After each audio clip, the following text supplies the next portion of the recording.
Hello everyone, स्वागत है सभी का जीएस आइलैंड में। इस वीडियो में हम पढ़ने वाले हैं संक्रांति या अनंत, जिसे अंग्रेजी में सोलस्टिस बोला जाता है। अब जो सूर्य है वह कर्क रेखा और मकर रेखा के बीच में गति करता है साल भर, यानी कि एक पूरे साल में वह एक बार कर्क रेखा पर चमकेगा और एक बार मकर रेखा पर चमकेगा और इन्हीं के बीच में गति करेगा। कर्क रेखा, ये है मकर रेखा, तो सूर्य एक बार यहाँ पर आएगा, एक बार यहाँ पर आएगा, इन्हीं के बीच में कभी ना कभी दिखाई देगा। तो इस कंडीशन को जब कर्क रेखा पर चमक रहा है या मकर रेखा पर चमक रहा है, इसे संक्रांति बोला जाता है।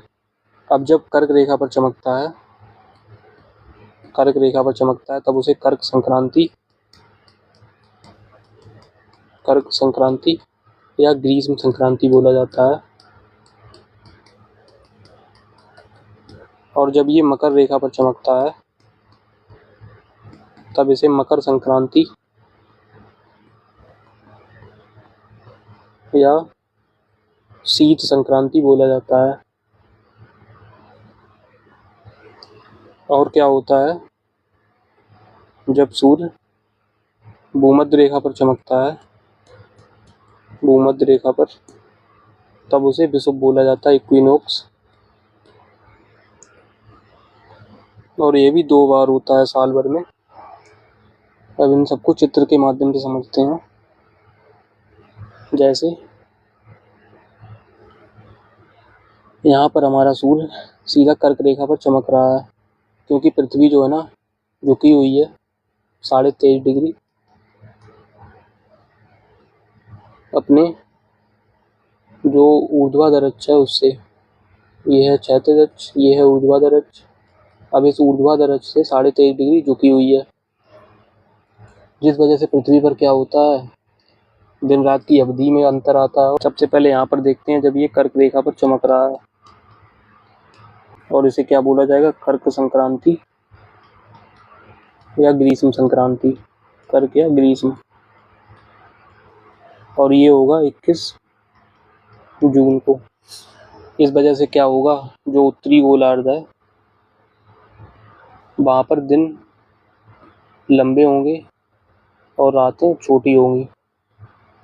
उसके बाद क्या होगा, हमारा सूर्य यहाँ पर भूमध्य रेखा पर चमकेगा, क्योंकि यहाँ पर देख सकते हैं कि पूरी सतह पर सन की लाइट पड़ रही है, लेकिन यहाँ पर जब लाइट पड़ेगी तब सिर्फ कर्क रेखा पर ही पड़ पा रही है, जो कि मकर रेखा दूर है उस पर नहीं पड़ पा रही है। और जब ग्रीष्म संक्रांति होती है तब क्या होता है, ध्रुवों पर रात होती है, दक्षिणी ध्रुव पर रात होती है, उत्तरी ध्रुव पर दिन रहता है।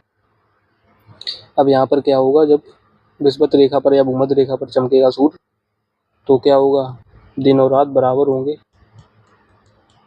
दिन रात बराबर होंगे। और ये जो है वह होगा 23 सितंबर को, और इसे शरद विषुव बोला जाएगा। उसके बाद क्या होगा कि जो सूर्य है वह सीधा मकर रेखा पर चमकेगा,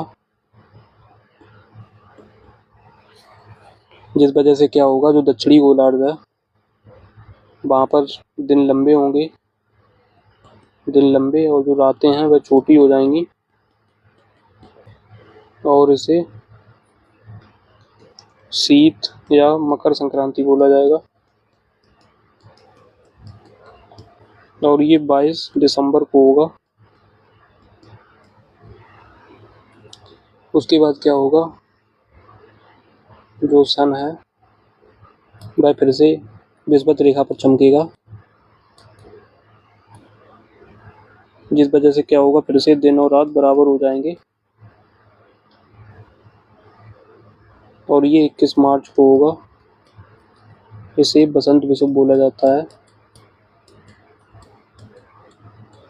और जब हमारा सन कर्क रेखा की ओर धीरे धीरे बढ़ रहा था, इस कंडीशन को उत्तरायण होना बोला जाता है,